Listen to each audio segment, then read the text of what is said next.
Building material and construction. Gupta and Gupta solution. Gypsum is a option A mechanically formed sedimentary rock, igneous rock, chemically precipitated sedimentary rock और metamorphic rock. Gypsum जो होती है वो sedimentary rock होती है, वो भी chemically precipitated. तो option C is the right answer. Which of the following sedimentary rock change into quartzite by metamorphic action.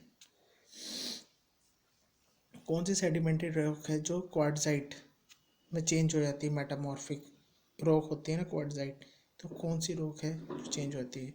तो option number A sedimentary sandstone, ये राइट आंसर हो जाएगा. Sandstone change into quartzite.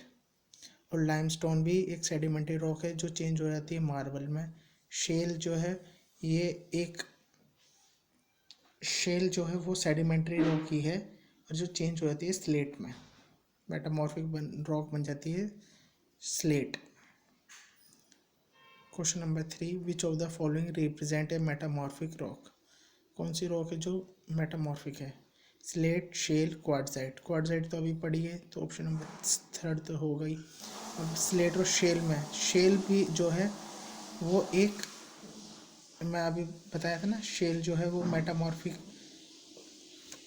Shell जो sedimentary rock है. तो option number first और third means question number 3 का B, both first and third, slate और क्वार्टजाइट. इसमें कंफ्यूज होने वाला है. शेल जो है वो एक सेडिमेंट्री रॉक है. Quartzite is a siliceous rock, argillaceous rock, calcareous rock, aqueous rock. Quartzite एक सेडिमेंट्री रॉक है तो सिलिशियस, सिलिका प्रेजेंट रहता है, siliceous rock. Question number 5. Which of the mineral. Basalt, granite, quartz और साइनाइट. तो बेसाल्ट तो खुद एक रॉक है, ग्रेनाइट भी रॉक है, और क्वार्ट्ज जो है ये एक मिनरल है ग्रेनाइट का. क्वार्ट्ज, माइका और फ्लेस्पर. तो option number C is the right answer. Question number 6. Slate is formed by metamorphic action on. फिर से भी क्वेश्चन आ गया. शेल से बनती है. Sandstone is a sedimentary rock, siliceous rock, aqueous rock. इसमें से कौन सा होगा. ये तीनों ही हो जाएगा. सेडिमेंट्री रॉक, सैंडस्टोन जो होता है वो सेडिमेंट्री और सिलिशियस दोनों होता है और एक्वस भी होता है. Which of the following is a rock. Quartz, mica, mica, mica. ये दोनों मिनरल हैं तो रॉक जिप्सम. क्वेश्चन नंबर 8 का C. Based on which of the following and mineral, select the correct statement. Quartz, shale, basalt, granite, marble, gypsum, mica. तो इसमें बताना है based on the following rock and the mineral, select the correct statement. Basalt और marble are the only metamorphic rock. देखिए metamorphic rock कौन कौन सी हैं इसमें. मार्बल है, ठीक है. बेसाल्ट जो होती है वो एक इग्निशियस रॉक है तो ऑप्शन ए तो गलत हो गया. There is no sedimentary rock. तो इसमें जिप्सम दे रखी है तो सेडिमेंट्री रॉक भी है तो बी भी गलत हो गया. Granite is the only igneous rock. Basalt था इसमें तो सी भी गलत हो गया. Quartz and mica are the minerals तो D is the right answer. Question number 10. Heavy stone is suitable for. Heavy stone जो सूट करते हैं आर्चेस, रबल, मैसनरी, रोड्स और रिटेनिंग वॉल. हैवी तो रिटेनिंग वॉल के लिए इस्तेमाल करते हैं. 10th का D. The stone suitable for rubble masonry should be. Rubble masonry के लिए कैसा होना चाहिए स्टोन. हार्ड, टफ, हैवी या लाइट. रबल मैसनरी के लिए हमारा स्टोन जो हार्ड होना चाहिए.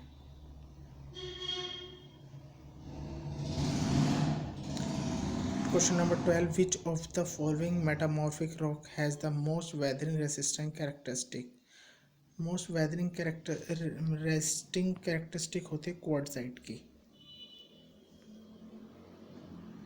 क्वार्टजाइट एक सिलिशियस रॉक है ना, सिलिशियस रॉक है, इसलिए इसकी रेसिस्टेंस पावर ज़्यादा होगी, स्ट्रेंथ ज़्यादा होगी. Good building stone should not absorb water more than 5%। अगर रिजेक्शन के लिए आता है तो 10% आ जाता है। तो 13 का A is the right answer. Question number 14, which of the following has the more fire resistant characteristic. Most fire resistant characteristic पूछी है तो सैंडस्टोन ही होता है। Compacted sandstone is the right answer. 14 का C. Jumper is a tool use for testing of stone, quarrying of stone, dressing of stone. Dressing तो वो हो जाती है उसकी कटाई करके उसको एक शेप देना।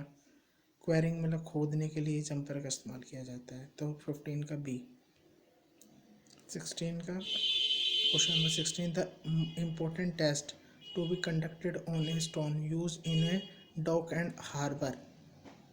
बंदरगाहों में कौन सा टेस्ट किया जाता है? वेट टेस्ट किया जाएगा ना। तो 16 का C. Question number 17, predominant constituents which is responsible for strength के लिए। स्ट्रेंथ के लिए कौन सा कॉन्स्टिट्यूएंट होगा?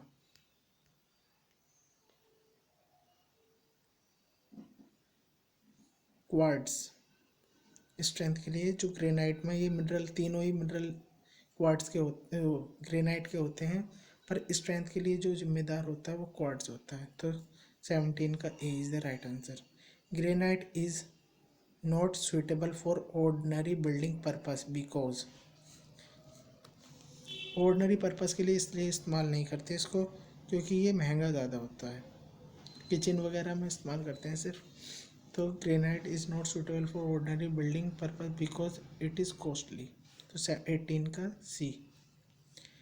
Question number 19, which of the following stone is best suited for construction of pier and abutment of a railway bridge.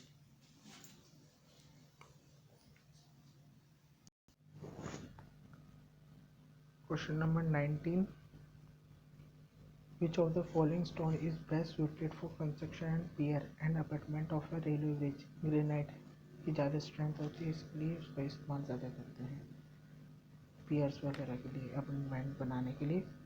Question number 20, the preparation of a surface of stone to obtain plane edges और to obtain stone of required size and shape is known as.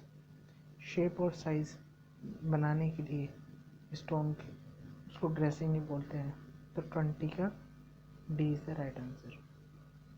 Crushing strength of a good building should be more than, तो पता ही है 21 का B is the right answer. 100 mega pascal. Specific gravity of most of the building stone lies between 1.5 to 2, 2 to 2.5, 2.5 से 3, 3 से 3.5। तो B is the right answer. 2.6 के आसपास होती है, जैसे 2.6 के आसपास होती है तो 22 का 2.5 से 3 के बीच में होगा। तो 22 का सी इज़ द राइट आंसर। 2.6 के आसपास। Question number 23, spelling hammer is used for driving wooden head, chisel, rough dressing of stone, carving of stone, breaking small project of stones। तो इसका इस्तेमाल जो करते हैं रफ ड्रेसिंग स्टोन्स के लिए, रफ जो रफ होते हैं स्टोन्स उनका इस्तेमाल करने के लिए सैम्पलिंग हैमर का इस्तेमाल तोड़ने के लिए इस्तेमाल करते हैं।